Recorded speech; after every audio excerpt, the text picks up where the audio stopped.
ഒരു organic compound ലാബിൽ തയ്യാറാക്കി കഴിഞ്ഞാൽ അതിലെ ഇമ്പ്യൂരിറ്റീസ് റിമൂവ് ചെയ്യേണ്ടത് അത്യാവശ്യമാണ്. ഓർഗാനിക് കോമ്പൗണ്ട്സ് എങ്ങനെയൊക്കെയാണ് പ്യൂരിഫൈ ചെയ്യുന്നത്? ഡിഫറെൻറ്റ് മെത്തേഡ്സ് ആണ് നമ്മൾ ഇന്ന് പഠിക്കുന്നത്. ഒന്നാമത്തെ മെത്തേഡ് സബ്ലിമേഷൻ. ചില ഓർഗാനിക് കോമ്പൗണ്ട്സ് ഹീറ്റ് ചെയ്ത് കഴിയുമ്പോൾ സോളിഡ് സ്റ്റേറ്റിൽ നിന്നും ഡയറക്റ്റ് ഗേഷ്യസ് സ്റ്റേറ്റിലേക്ക് കൺവേർട്ട് ചെയ്യും. ആ പ്രോസസ്സിനെയാണ് സബ്ലിമേഷൻ എന്ന് പറയുന്നത്. ഉദാഹരണമായി നാഫ്തലീൻ അഥവാ പാറ്റ ഗുളികയിൽ ഉപയോഗിക്കുന്ന കെമിക്കൽ കോമ്പൗണ്ട്, ക്യാംഫർ, കർപ്പൂരം ഇവ ഹീറ്റ് ചെയ്താൽ സോളിഡ് സ്റ്റേറ്റിൽ നിന്നും ഗേഷ്യസ് സ്റ്റേറ്റിലേക്ക് ഡയറക്റ്റ് കൺവേർട്ട് ചെയ്യുന്നു. സോ സബ്ലൈൻ ചെയ്യുന്ന ഓർഗാനിക് കോമ്പൗണ്ട്സ് അതിലെ ഇമ്പ്യൂരിറ്റീസിൽ നിന്നും വേർതിരിക്കാൻ വേണ്ടി സബ്ലിമേഷന് വിധേയമാക്കിയാൽ മതിയാകും. ആ ഗ്യാസിനെ പിന്നീട് കൂൾ ചെയ്താൽ നമുക്ക് സോളിഡ് സ്റ്റേറ്റിൽ വീണ്ടും ലഭിക്കുകയും ചെയ്യും. സോ സബ്ലിമേഷൻ വഴി പ്യൂരിഫൈ ചെയ്യുന്ന കോമ്പൗണ്ട്സ് എക്സാമ്പിൾ ശ്രദ്ധിക്കുക: ക്യാംഫർ ആൻഡ് നാഫ്തലീൻ. രണ്ടാമത്തെ മെത്തേഡ് ക്രിസ്റ്റലൈസേഷൻ ആണ്. ഇവിടെ പ്യൂരിഫൈ ചെയ്യേണ്ട ഓർഗാനിക് കോമ്പൗണ്ടിൻ്റെയും അതിലെ ഇമ്പ്യൂരിറ്റീസിൻ്റെയും സോലിബിലിറ്റിയിലെ ഡിഫറൻസിനെ അടിസ്ഥാനമാക്കിയാണ് വേർതിരിക്കുന്നത്. പ്യൂരിഫൈ ചെയ്യേണ്ട കോമ്പൗണ്ട് ഒരു സ്യൂട്ടബിൾ സോൾവെൻറ്റിൽ ഡിസോൾവ് ചെയ്യാൻ അനുവദിക്കുന്നു. നമ്മൾ പ്യൂരിഫൈ ചെയ്യേണ്ട കോമ്പൗണ്ട് സ്പെയറിംഗിലി സോലിബിൾ ആണ് എങ്കിൽ ഹീറ്റ് ചെയ്ത് നമ്മൾ മാക്സിമം എമൗണ്ട് ഒരു സ്യൂട്ടബിൾ സോൾവെൻറ്റിൽ ഡിസോൾവ് ചെയ്യിക്കുന്നു. അതിനുശേഷം കൂൾ ചെയ്യാൻ അനുവദിക്കുകയാണ് എങ്കിൽ സോലിബിലിറ്റി കുറഞ്ഞ ആ ഓർഗാനിക് കോമ്പൗണ്ട് പെട്ടെന്ന് ക്രിസ്റ്റലൈസ് ചെയ്യപ്പെടും. സോ രണ്ടാമത്തെ മെത്തേഡ് ക്രിസ്റ്റലൈസേഷൻ ആണ്.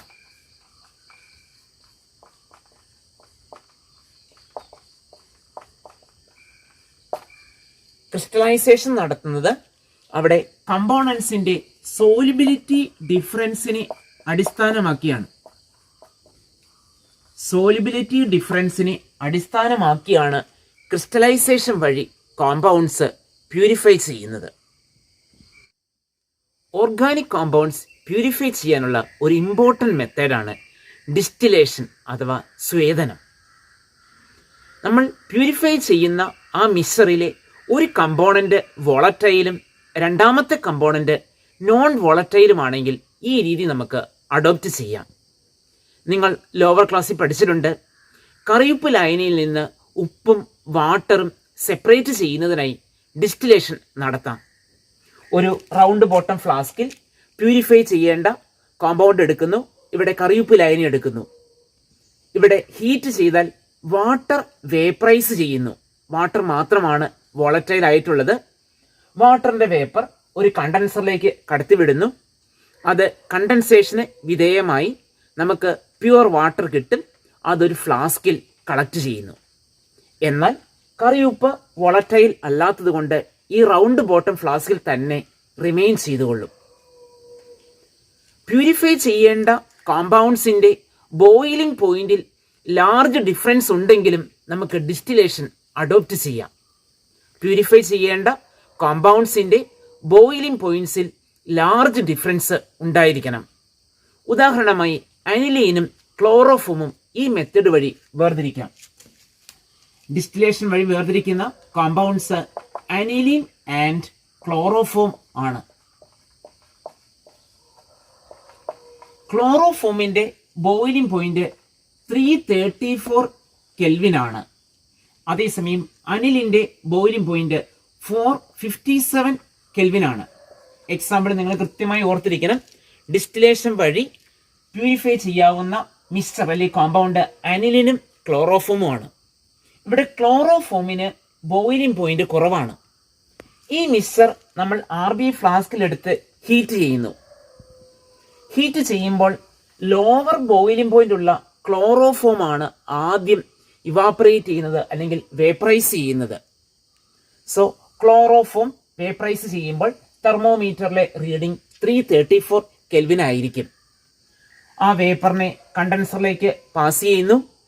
അത് കണ്ടൻസേഷന് വിധേയമായി ഒരു ഫ്ലാസ്കിൽ നമ്മൾ കളക്ട് ചെയ്യുന്നു.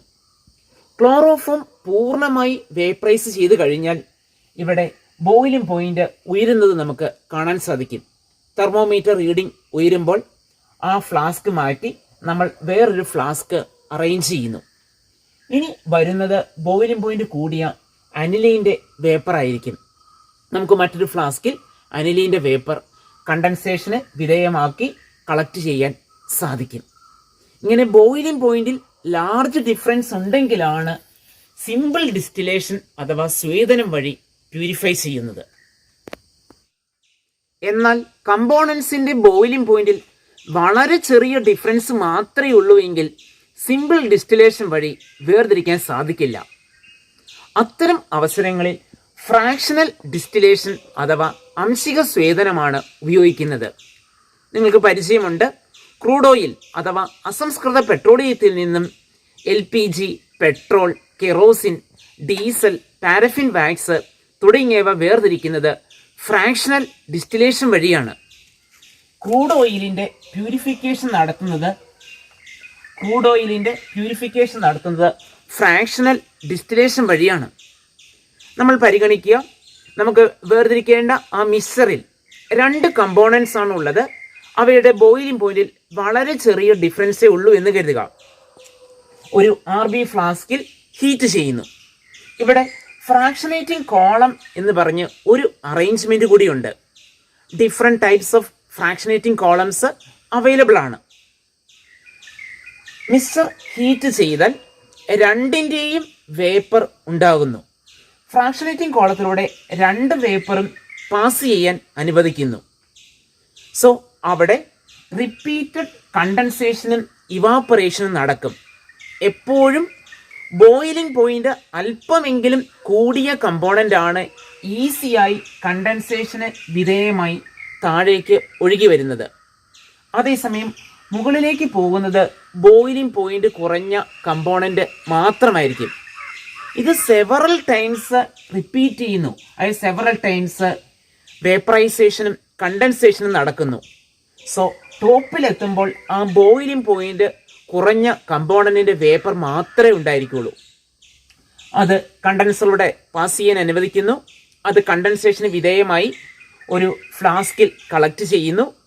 അതിനുശേഷം സ്റ്റെപ്പ് ബൈ സ്റ്റെപ്പായി റിമൈനിങ് കമ്പോണൻസും നമുക്ക് കളക്ട് ചെയ്യാൻ സാധിക്കും. ഡിസ്റ്റിലേഷൻ വഴി പ്യൂരിഫൈ ചെയ്യേണ്ട കോമ്പൗണ്ടിന് വളരെ ഉയർന്ന ബോയിലിംഗ് പോയിന്റ് ആണെങ്കിൽ നമ്മൾ അവിടെ അഡോപ്റ്റ് ചെയ്യുന്നത് ഡിസ്റ്റിലേഷൻ അണ്ടർ റെഡ്യൂസ്ഡ് പ്രഷറാണ്. അതായത് പ്രഷർ ലോവർ ചെയ്താൽ ബോയിലിംഗ് പോയിന്റ് അവിടെ ലോവർ ചെയ്യുന്നു. അങ്ങനെയും നമുക്ക് കോമ്പൗണ്ട്സ് പ്യൂരിഫൈ ചെയ്യാം. ഉദാഹരണമായി സോപ്പ് ഇൻഡസ്ട്രിയിൽ ഉണ്ടാകുന്ന ഒരു ബൈ പ്രോഡക്റ്റാണ് സ്പെൻഡ് ലൈം. അതിൽ നിന്നും ഗ്ലിസറോൾ വേർതിരിക്കാനായി ഡിസ്റ്റിലേഷൻ അണ്ടർ റെഡ്യൂസ്ഡ് പ്രഷറാണ് അഡോപ്റ്റ് ചെയ്യുന്നത്. So distillation under reduced pressure ഉപയോഗിക്കുന്നത് ഗ്ലിസറോളിൻ്റെ പ്യൂരിഫിക്കേഷന് വേണ്ടിയാണ്. ഗ്ലിസറോൾ സ്പെൻഡ് ലൈനിൽ നിന്നും വേർതിരിക്കാൻ വേണ്ടിയാണ് ഡിസ്റ്റിലേഷൻ അണ്ടർ റെഡ്യൂസ്ഡ് പ്രഷർ ഉപയോഗിക്കുന്നത്. അതുപോലെ ഹീറ്റ് ചെയ്ത് കഴിയുമ്പോൾ അവയുടെ ബോയിലിംഗ് പോയിന്റിന് മുമ്പ് ഡിക്കമ്പോസ് ചെയ്തു പോകുന്ന കോമ്പൗണ്ട്സ് ആണെങ്കിലും നമുക്ക് ഡിസ്റ്റിലേഷൻ അണ്ടർ റെഡ്യൂസ്ഡ് പ്രഷർ ഉപയോഗിക്കാം. ഇവിടെ ഒരു വാക്വം പമ്പുമായി കണക്ട് ചെയ്തിട്ടുണ്ടായിരിക്കും. സോ വാക്വം ക്രിയേറ്റ് ചെയ്യുന്നത് കൊണ്ട് പ്രഷർ നമുക്ക് ലോവർ ചെയ്യാൻ സാധിക്കും. അതുകൊണ്ട് ഇവിടെ പ്യൂരിഫൈ ചെയ്യുന്ന ആ കോമ്പൗണ്ടിൻ്റെ ബോയിലിംഗ് പോയിന്റ് കാര്യമായി കുറയ്ക്കാൻ സാധിക്കും. അങ്ങനെ നമുക്ക് കുറഞ്ഞ പ്രഷറിൽ ആ ലിക്വിഡിനെ ബോയിൽ ചെയ്യാനും അങ്ങനെ ഡിസ്റ്റിലേഷന് വിധേയമാക്കാനും സാധിക്കും. വാട്ടറുമായി ഇമ്മിസിബിളായ ഒരു ഓർഗാനിക് ലിക്വിഡ് സ്റ്റീം വോളറ്റൈൽ ആണെങ്കിൽ സ്റ്റീം ഡിസ്റ്റിലേഷൻ വഴി നമുക്ക് പ്യൂരിഫൈ ചെയ്യാൻ സാധിക്കും. ഇവിടെ പ്യൂരിഫൈ ചെയ്യേണ്ട കോമ്പൗണ്ട് എടുക്കുന്നു, അത് സിമ്പിളായി ഹീറ്റ് ചെയ്യുന്നു, അതിനുശേഷം അതിലേക്ക് സ്റ്റീം കൂടി കടത്തിവിടുന്നു. സ്റ്റീം പാസ് ചെയ്ത് കഴിയുമ്പോൾ ആ പ്യൂരിഫൈ ചെയ്യേണ്ട ഓർഗാനിക് കോമ്പൗണ്ടിൻ്റെ ബോയിലിംഗ് പോയിന്റ് കുറയ്ക്കാൻ സാധിക്കും. കാരണം സ്റ്റീം കൂടി കടത്തിവിടുമ്പോൾ സ്റ്റീമിൻ്റെ വേപ്പർ പ്രഷറും ആ ലിക്വിഡിൻ്റെ വേപ്പർ പ്രഷറും കൂടി അതിൻ്റെ അറ്റ്മോസ്ഫിയറിക് പ്രഷറിന് തുല്യമാകുന്നു. അങ്ങനെ വാട്ടറിൻ്റെ ബോയിലിംഗ് പോയിന്റ് ആയ 373 കെൽവിനേക്കാൾ തൊട്ട് താണ ടെമ്പറേച്ചറിൽ ആ കോമ്പൗണ്ട് വേപ്പറൈസ് ചെയ്യപ്പെടും. സോ ആ വേപ്പറിനെ നമ്മൾ കണ്ടൻസറിലൂടെ കടത്തിവിടുന്നു. അതിനുശേഷം ഒരു ഫ്ലാസ്കിൽ കളക്ട് ചെയ്യുന്നു. വാട്ടറും ആ കോമ്പൗണ്ടും ഇമ്മിസിബിൾ ആയതുകൊണ്ട് നമുക്ക് ഒരു സെപ്പറേറ്റിംഗ് ഫണൽ ഉപയോഗിച്ച് വേർതിരിക്കാനും സാധിക്കും. സ്റ്റീം വോളറ്റൈൽ ആയിട്ടുള്ള ഒരു കോമ്പൗണ്ടാണ് അനിലീൻ. സോ അനിലീൻ വാട്ടർ മിക്സറിൽ നിന്നും അനിലിൻ സെപ്പറേറ്റ് ചെയ്യുന്നതിനായി സ്റ്റീം ഡിസ്റ്റിലേഷനാണ് ഉപയോഗിക്കുന്നത്. വാട്ടറിൽ ഡിസോൾഡ് ഫോമിൽ കിടക്കുന്ന ഒരു ഓർഗാനിക് കോമ്പൗണ്ടിനെ വാട്ടറിൽ നിന്നും സെപ്പറേറ്റ് ചെയ്യാനായി ഡിഫറൻഷ്യൽ എക്സ്ട്രാക്ഷൻ ഉപയോഗിക്കാം. ഇവിടെ സ്യൂട്ടബിളായ ഒരു സോൾവെൻ്റ് ആഡ് ചെയ്യുന്നു. ഈ സോൾവെൻറ്റിൽ ഓർഗാനിക് കോമ്പൗണ്ട് വാട്ടറിനേക്കാൾ കൂടുതൽ സോല്യുബിൾ ആയിരിക്കണം.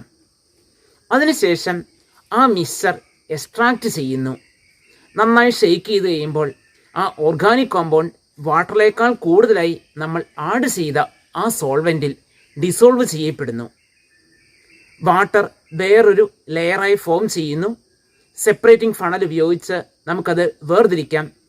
പിന്നീട് ആ സോൾവെൻറ്റിൽ നിന്നും ഓർഗാനിക് കോമ്പൗണ്ട് വേർതിരിക്കാനായി ഡിസ്റ്റിലേഷൻ നടത്തിയാൽ മതിയാകും. നമുക്ക് പിക്ചർ ശ്രദ്ധിക്കാം.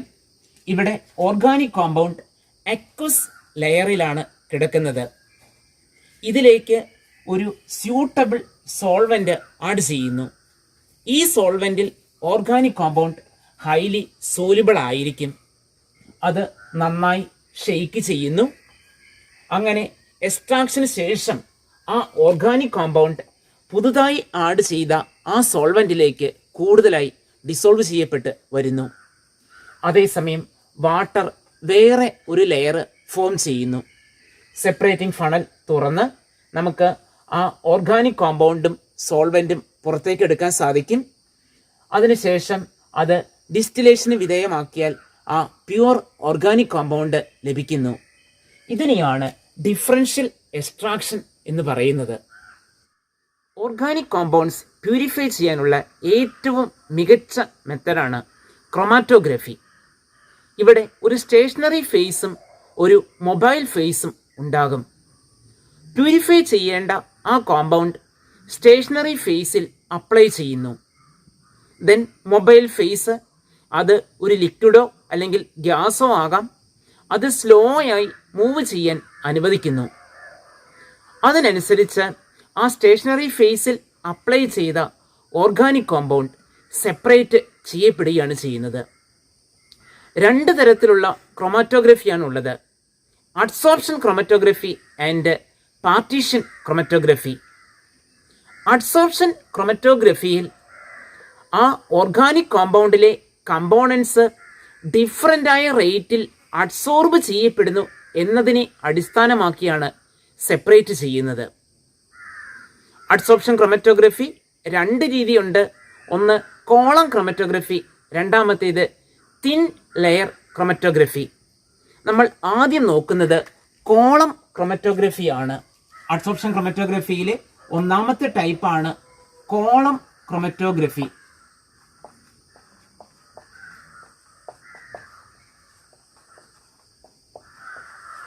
ഇവിടെ ഒരു ഗ്ലാസ് ട്യൂബിൽ സ്റ്റേഷനറി ഫേസായി സിലിക്ക ജെൽ അല്ലെങ്കിൽ അലുമിന ജെൽ ഉപയോഗിക്കുന്നു. നമുക്കറിയാം, സിലിക്ക ജെൽ അതിൻ്റെ സർഫസിൽ മറ്റു സബ്സ്റ്റൻസിനെ ഹോൾഡ് ചെയ്ത് നിർത്തും. അതിനെയാണ് അഡ്സോർപ്ഷൻ അഥവാ അതിശോഷണം എന്ന് പറയുന്നത്. സോ ഇവിടെ ഒരു ഗ്ലാസ് ട്യൂബിലാണ് സിലിക്ക ജെൽ എടുത്തിരിക്കുന്നത്. പ്യൂരിഫൈ ചെയ്യേണ്ട ആ ഓർഗാനിക് കോമ്പൗണ്ട് അതിൻ്റെ മുകളിലായി അപ്ലൈ ചെയ്യുന്നു. Consider A mixture of 3 compounds A, B and C ആണ് എടുത്തിരിക്കുന്നത്. അതിലേക്ക് ഒരു സോൾവെൻ്റ് അഥവാ ഒരു എലുവെൻ്റ് അപ്ലൈ ചെയ്യുന്നു. അത് ഒരു മൊബൈൽ ഫേസാണ്. അത് വളരെ സാവധാനം താഴേക്ക് ഒഴുകുന്നു അല്ലെങ്കിൽ മൂവ് ചെയ്യുന്നു. ഇതിലെ 3 കമ്പോണൻസും ഡിഫറൻ്റായ രീതിയിലായിരിക്കും സിലിക്ക ജെല്ലിൻ്റെ സർഫസിൽ അഡ്സോർബ് ചെയ്യപ്പെടുന്നത്. ഏതാണോ നന്നായി അഡ്സോർബ് ചെയ്യപ്പെട്ടത് അത് എലിവൻ്റ് താഴേക്ക് മൂവ് ചെയ്യുമ്പോൾ വളരെ സാവധാനം മാത്രമേ മൂവ് ചെയ്യുകയുള്ളൂ. അതേസമയം കുറച്ചു മാത്രം അഡ്സോർബ് ചെയ്യപ്പെട്ടത് ആ സോൾവെൻറ്റിൻ്റെ അഥവാ എലിവൻറ്റിൻ്റെ ഒപ്പം കൂടുതലായി താഴേക്ക് മൂവ് ചെയ്യുന്നു. കുറേ നേരം കഴിഞ്ഞ് ഒബ്സർവ് ചെയ്യുകയാണ് എങ്കിൽ ആ കമ്പോണൻസ് 3 ഡിഫറെൻ്റ് ലെയറായി ഒക്കുപ്പൈ ചെയ്യുന്നത് നമുക്ക് കാണാൻ സാധിക്കും. നമ്മൾ അത് കട്ട് ചെയ്തെടുക്കുന്നു, അതിനുശേഷം അതിനെ സെപ്പറേറ്റ് ചെയ്യുകയാണ് ചെയ്യുന്നത്. സാധാരണ കളറുള്ള കോമ്പൗണ്ട്സിനെയാണ് ക്രൊമറ്റോഗ്രഫി വഴി വേർതിരിക്കുന്നത്. കളർ എന്ന വാക്കുമായി ബന്ധപ്പെട്ടാണ് ക്രൊമറ്റോഗ്രഫി എന്ന വാക്ക് തന്നെ വന്നത്. കളർ ഇല്ലാത്ത കോമ്പൗണ്ട്സും നമുക്ക് ഈ മെത്തേഡ് വഴി വേർതിരിക്കാം. UV ലൈറ്റിൻ്റെ പ്രസൻസിൽ ആ കളർ ഇല്ലാത്ത കോമ്പൗണ്ട്സ് ഡിഫറെൻ്റ് ലെയേഴ്സായി നമുക്ക് ഒബ്സർവ് ചെയ്യാൻ സാധിക്കും. പ്രോട്ടീൻ ടൈപ്പ് മോളിക്യൂൾ ആണെങ്കിൽ അവ സെപ്പറേറ്റ് ചെയ്യാനായി നിൻഹൈഡ്രിൻ എന്ന് പറയുന്ന കോമ്പൗണ്ട് യൂസ് ചെയ്താൽ മതിയാകും. അതല്ലെങ്കിൽ അയോഡിൻ വേപ്പറിൻ്റെ പ്രസൻസിലും ഇവ ഡിഫറെൻ്റ് പാറ്റേണിൽ നമുക്ക് ഒബ്സർവ് ചെയ്യാൻ സാധിക്കും. അഡ്സോർപ്ഷൻ ക്രൊമറ്റോഗ്രഫിയിലെ രണ്ടാമത്തെ മെത്തേഡാണ് തിൻ ലെയർ ക്രൊമറ്റോഗ്രഫി അഥവാ TLC. ഇവിടെ ഒരു ഗ്ലാസ് പ്ലേറ്റ് എടുക്കുന്നു. ആ ഗ്ലാസ് പ്ലേറ്റിൽ ഒരു അഡ്സോർബൻറ്റിൻ്റെ തിൻ ലെയർ ഇംപ്രിഗ്നേറ്റ് ചെയ്യുന്നു. സിലിക്ക ജെൽ അല്ലെങ്കിൽ അലുമിന ജെല്ലാണ് ഇംപ്രിഗ്നേറ്റ് ചെയ്യുന്നത്. ഒരു ഗ്ലാസ് പ്ലേറ്റ് പരിഗണിക്കുക. അതിൽ സിലിക്ക ജെല്ലിൻ്റെ അല്ലെങ്കിൽ അലുമിന ജെല്ലിൻ്റെ ഒരു തിൻ ലെയർ കോട്ട് ചെയ്തിട്ടുണ്ടായിരിക്കും. നമ്മൾ അതിൻ്റെ ലോവർ എൻഡിൽ പ്യൂരിഫൈ ചെയ്യേണ്ട അല്ലെങ്കിൽ സെപ്പറേറ്റ് ചെയ്യേണ്ട ആ മിക്സറിൻ്റെ സാമ്പിൾ എടുക്കുന്നു. ആ ഗ്ലാസ് പ്ലേറ്റിൻ്റെ ലോവർ എൻഡ് ഒരു സ്യൂട്ടബിൾ സോൾവെൻറ്റിൽ ഡിപ്പ് ചെയ്യുന്നു. സോൾവെൻറ്റ് മുകളിലേക്ക് കാപ്പിലറി റൈസ് വഴി ഉയരുന്നു. ആ സോൾവെൻറ്റ് മൂവ് ചെയ്യുന്നതിനൊപ്പം ആ സാമ്പിളിലെ കമ്പോണൻസും സെപ്പറേറ്റ് ചെയ്യപ്പെടും. ഏത് കമ്പോണൻ്റാണോ നന്നായി അഡ്സോർബ് ചെയ്യപ്പെട്ടത് അത് സാവധാനം മാത്രം മുകളിലേക്ക് മൂവ് ചെയ്യുന്നു. എന്നാൽ വളരെ കുറച്ചു മാത്രം അഡ്സോർബ് ചെയ്യപ്പെട്ടത് സോൾവെൻറ്റിൻ്റെ ഒപ്പം മൂവ് ചെയ്യുന്നു. നമുക്ക് പിന്നീട് കമ്പോണൻസിനെ വേർതിരിക്കാൻ സാധിക്കും. ഈ കമ്പോണൻസ് എന്തുമാത്രമാണ് അഡ്സോർബ് ചെയ്യപ്പെട്ടത് അല്ലെങ്കിൽ അതിൻ്റെ rate of adsorption retardation factor എന്ന ടേമിൽ നമുക്ക് എക്സ്പ്രസ് ചെയ്യാൻ സാധിക്കും. ക്രൊമറ്റോഗ്രഫിയുമായി ബന്ധപ്പെട്ട ഒരു വേർഡാണ് retardation factor.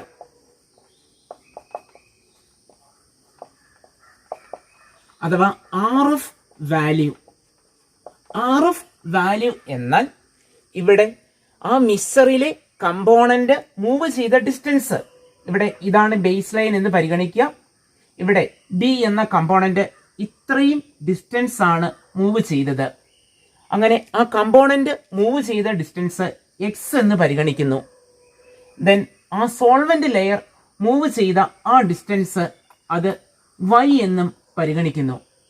So the distance moved by the component that is X divided by the solvent, the distance moved by the solvent layer അത് Y എന്ന് പരിഗണിക്കുന്നു. ഈ റേഷ്യോയാണ് RF വാല്യൂ എന്ന് പറയുന്നത്. ആ RF വാല്യൂവിനെ ബേസ് ചെയ്ത് കമ്പോണൻസ് എന്തുമാത്രമാണ് അഡ്സോർബ് ചെയ്യപ്പെട്ടത് എന്ന് നമുക്ക് പറയാൻ സാധിക്കും. രണ്ടാമത്തെ ടൈപ്പ് ക്രൊമറ്റോഗ്രഫിയാണ് partition chromatography. B partition chromatography.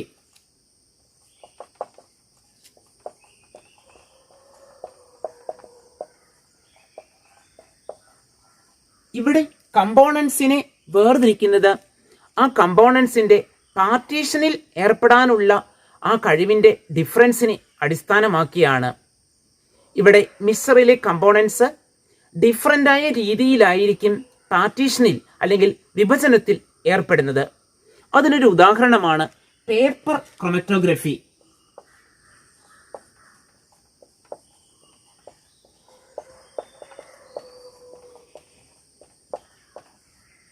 ഈ സ്പെഷ്യൽ ടൈപ്പ് ഓഫ് പേപ്പറാണ് ഇവിടെ യൂസ് ചെയ്യുന്നത്. ആ പേപ്പറിൽ വാട്ടർ അബ്സോർബ്ഡ് ഫോമിൽ ഉണ്ടായിരിക്കും.